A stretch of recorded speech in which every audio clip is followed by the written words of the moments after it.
Assalamualaikum warahmatullahi wabarakatuh. Salam sejahtera bagi kita semua. Salam Om Swastiastu, Namo Buddhaya, dan salam kebajikan. Kembali lagi bersama saya, Dr. Irman Pahlevi, dan di samping saya sudah ada narasumber, Dr. Eni Pramestidia, spesialis THT-KL. Halo dokter. Sekarang dok, sapa sobat teman di rumah, perkenalkan dirinya dok. Ya, saya Dr. Emi Pramesti, spesialis THT-KL yang saat ini bertugas di RSPPN Sudirman. Siap dokter. Izin dokter, sekarang ini pemerintah lagi galak-galaknya ya dok ya, terhadap kita ini harus tuntas gangguan pendengaran di tahun 2030 ya dok. Jadi dari awal pemerintah sudah melakukan program nasional mendeteksi secara cepat dan dini bagaimana mencegah gangguan pendengaran ini sudah dilakukan dari awal ya dok. Nah, apa sih ya dok yang dimaksud dengan gangguan pendengaran ini dok sejak dini? Jadi berkaitan dengan Indonesia di tahun 2030, pemerintah menginginkan di Indonesia tidak ada orang yang mengalami gangguan pendengaran. Gangguan pendengaran sendiri kan banyak ya sebetulnya ya. Siap dok. Baik pada usia lanjut sampai yang kecil sekalipun. Kalau yang udah lanjut ya memang ada sendiri penanganannya. Nah, yang paling unik kan pada anak-anak nih, karena anak itu nantinya dia akan tumbuh, berkembang dan jadi dewasa. Tentunya dengan kalau dia memiliki gangguan pendengaran, dia tidak bisa optimal nantinya dalam hal misalnya sekolah, bergaul. Nantinya kalau sudah dewasa dia akan bekerja. Kalau dia tidak mendengar, ini akan menjadi suatu hambatan tersendiri buat si anak ini nantinya gitu. Nah, gangguan pendengarannya apa? Biasanya pada anak-anak banyak penyebabnya. Nah, kalau pada anak sekolah itu biasanya karena kotoran, karena infeksi. Nah, nanti kalau pada anak yang lebih kecil lagi, itu ada gangguan pendengaran. Jadi memang nggak dengar gitu ya, bisa dari lahir dari itu. Kalau dari lahir ini dok, gimana sih dok cara kan banyak ibu-ibu muda nih sekarang dok. Nah, sementara kita lagi mendeteksi gimana gangguan pendengaran ini kita intervensi sejak dini dok. Nah, kapan sih dok pemeriksaan ini harus dilakukan dok? Ya. Jadi kalau pada orang dewasa nih ya, kita bisa tahu kalau dia ada gangguan pendengaran misalnya. Dokter Irman, dia nggak noleh ya misalnya kan gitu ya. Atau pada eyang atau orang yang sudah lanjut usia dipanggil dia tidak memberikan respon. Lah anak itu kan tidak bisa seperti itu ya kan. Kalau pada bayi yang belum bisa ngomong, dia cuma bisa nangis segala macam, belum bisa nggak mengeluarkan kata-kata, itu ada kesulitan tersendiri. Tapi ternyata dengan kemajuan teknologi, ternyata ada alat yang bisa untuk mendeteksi gangguan pendengaran itu. Jadi sifatnya screening. Nah, screeningnya kapan? Itu bisa mulai 24 jam setelah dia lahir. Jadi kalau di rumah sakit sebelum dia pulang, kan kalau orang habis melahirkan kan beberapa hari kemudian bisa pulang. Siap dokter. Itu sebelum pulang bisa kita lakukan, sudah mulai bisa kita lakukan. Jadi dideteksi begitu dia lahir langsung kita cek apakah anak layak dipulangkan untuk tidak ada gangguan pendengaran atau tidak ya dok ya. Jadi kalau layak tidak pulangnya itu kan dari bagian anaknya ya. Cuman kita bisa melakukan screening untuk menyaring, menapis mana yang kira-kira butuh ada tindakan lanjut nanti ya dok. Perlu kita evaluasi lebih lanjut. Memang angkanya tidak banyak dokter, 1 banding 1000 atau kalau nggak salah 1000 atau 5000 anak dari jumlah kelahiran, berarti kan kecil sekali ya. Nah, tapi yang kecil ini kan kalau sampai ada, ini kan sesuatu yang berharga banget gitu ya. Mengganggu kualitas hidup. Betul, nanti perkembangannya berikutnya. Nah, biasanya kita bisa mulai lakukan di itu sebelum dia pulang dari rumah sakit pada bayi yang resiko rendah. Ya, ada bayi dengan resiko rendah dan resiko tinggi. Nah, resiko tinggi ini contohnya seperti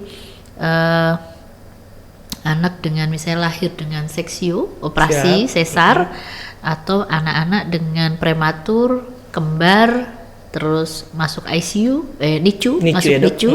Nah, itu semua jadi faktor yang bisa menyebabkan si bayi punya resiko tinggi untuk mengalami gangguan pendengaran. Siap, dokter. Nah, di rumah sakit kita sudah mulai dilakukan itu. Jadi pasien-pasien, terutama pada pasien dengan bayi yang resiko tinggi, itu sebelum dia pulang itu sudah mulai kita lakukan screening. Siap, dengan alat AOE ya, Dok? Dengan alat OAE, Auto Acoustic Emission. Nah, itu caranya tidak menyakitkan, mudah ya, dan itu cukup praktis ya, Dok, dan hasilnya sangat akurat ya, dokter ya. Sensitivitas dan spesifisitasnya cukup tinggi. Baik, dokter. Seandainya nih, Dok, kita sudah melakukan tindakan screening ini dan didapatkan hasilnya ada gangguan pendengaran, Dok. Nah, intervensi apa yang harus kita lakukan, Dok, kepada pasien ini, Dok? Jadi seringkali begitu kita lakukan tes pertama sebelum dia pulang, kadang-kadang kita masih dapatkan tidak lulus. Jadi nyebutnya kalau screening hasilnya lulus tidak lulus.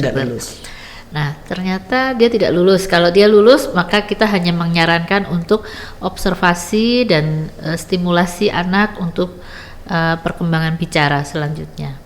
Tapi kalau dia tidak lulus, kita tidak bisa memvonis bahwa anak ini tidak dengar. Ya, ada kelainan karena memang alat OAE itu adalah hanya mengevaluasi fungsi rumah siput. Jadi kalau dari gambar ini kita bisa lihat ada rumah siput namanya, dokter. Ya memang bentuknya seperti siput. Itu dilihat fungsinya. Kalau dia fungsinya baik, maka kita beranggapan pendengaran dia cukup baik, gitu ya. Tapi kalau tidak lulus, maka banyak juga faktor-faktor lainnya.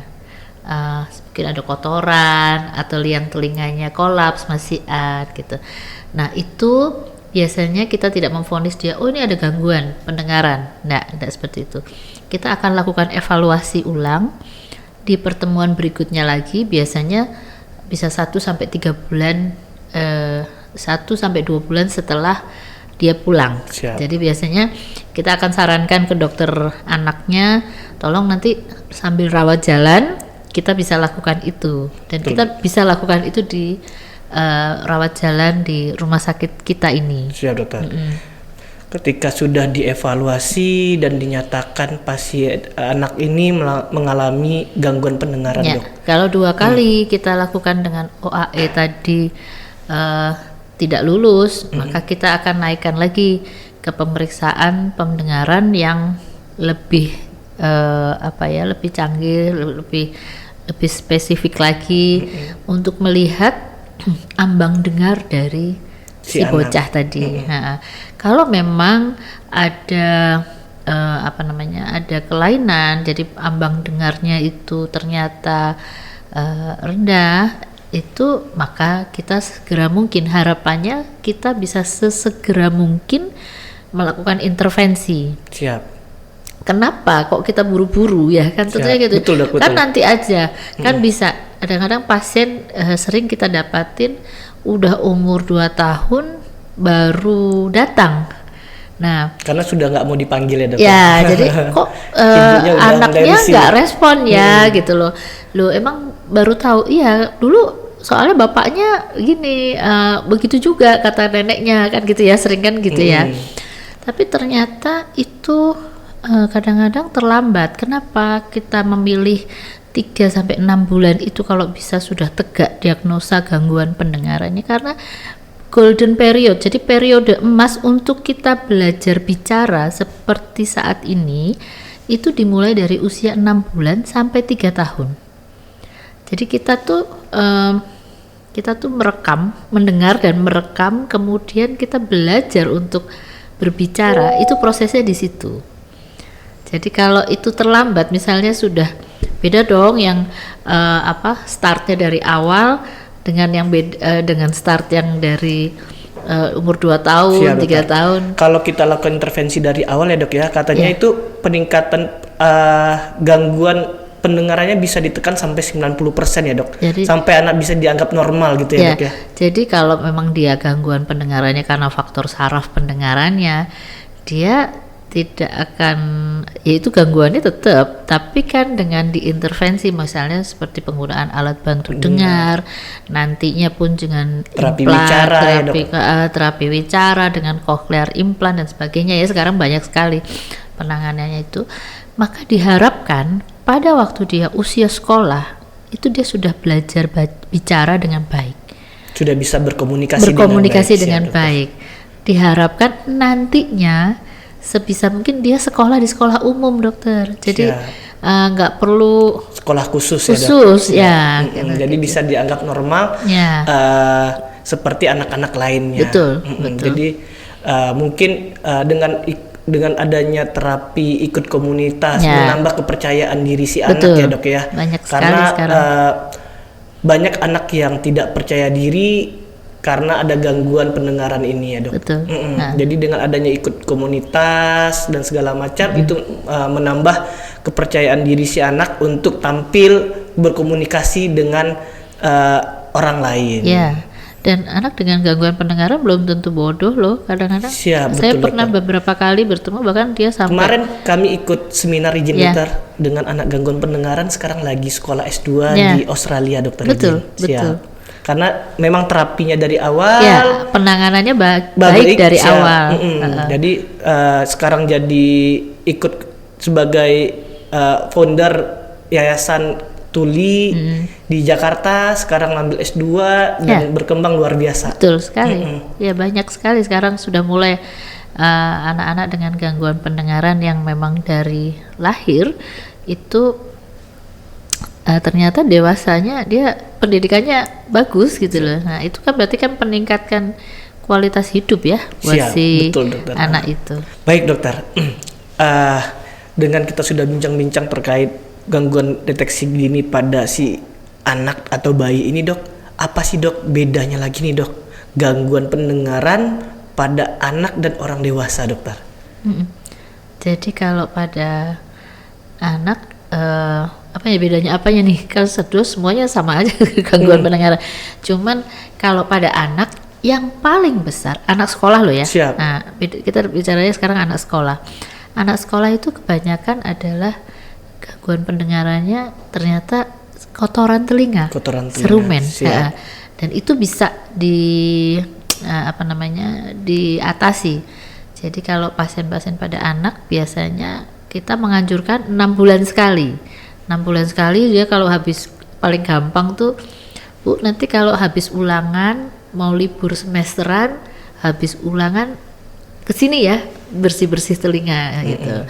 Nah, kita juga teman-teman THT juga banyak sekali sekarang melakukan BBT, namanya bersih-bersih telinga gitu ya.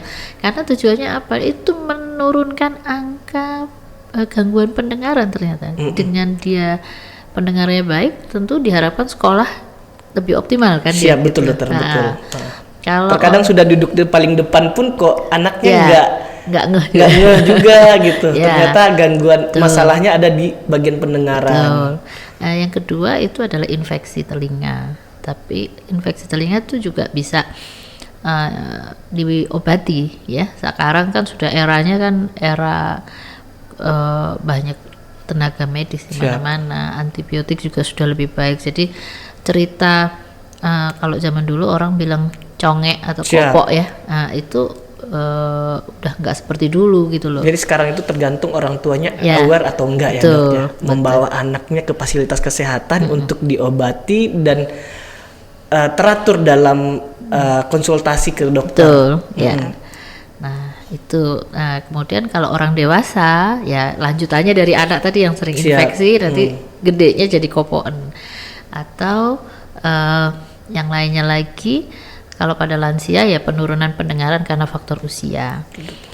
Tapi di era sekarang juga ada dok, karena perkembangan zaman, perkembangan teknologi, penggunaan ini Smartphone, ya headphone, HP, terus apa namanya, headset segala terlalu lama macam. Betul. sambil tiduran. Ya, apalagi kemarin ya era COVID itu ya membuat anak kita di rumah terus sekolah dengan Zoom dan sebagainya ya, dengan online gitu ya. Siap, betul. Nah, ternyata ini pun juga memulai apa namanya, anak yang masih belum lansia.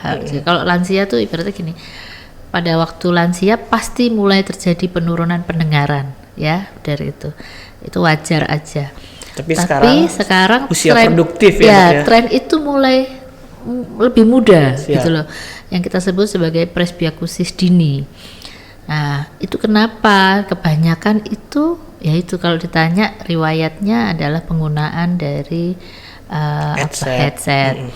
Atau kalau enggak ini dia riwayat kerjanya memang di tempat yang bising. Ya, dan tidak menggunakan ya, headphone. jadi tidak aware sama Diri diri sendiri. sendiri. Dalam lakukan screening nih dok, apa aja sih dok perbedaan pemeriksaan pada bayi, orang dewasa sama anak-anak dok? Ada bedanya nggak dok screening pemeriksaannya dok? Jadi gini, kalau bayi tadi screeningnya ya dengan OAE, salah satu OAE siap. itu, atau dengan pemeriksaan pendengarannya untuk mengetahui ambang dengarnya dengan BERA, dengan ASSR dan sebagainya. Kalau pada anak, kalau dia sudah kooperatif, bisa mulai dengan menggunakan audiometri atau itu kalau dia sudah ini ya kooperatif, atau kalau enggak dengan cara banyak sekali dok, itu ada metodenya dengan bermain ya. Itu juga ada, jadi observasional, dia mendengar apa enggak, dia diberikan stimulasi, apakah dia memberikan respon pada intensitas tertentu. Dan itu play audiometri, jadi mungkin pernah itu. Kalau dia dengar, maka dia harus masukkan mainannya ke wadah tertentu misalnya gitu. Itu banyak sekali ya. Untuk menghindari maling ngeri ketika pemeriksaan ya dokter ya. Ya, itu kan jadi seperti itu. Atau nah itu kalau orang dewasa, nanti pemeriksaan pendengarannya adalah dengan audiometri tentunya. Tes pendengaran yang dimasukkan ke dalam satu ruangan yang kedap suara, kemudian diberikan stimulasi, dilihat responnya, maka kita akan dapatkan ambang dengar dari pasien tersebut. Jadi maaf. Jadi pemeriksaan pendengaran tuh sekarang udah banyak banget gitu loh.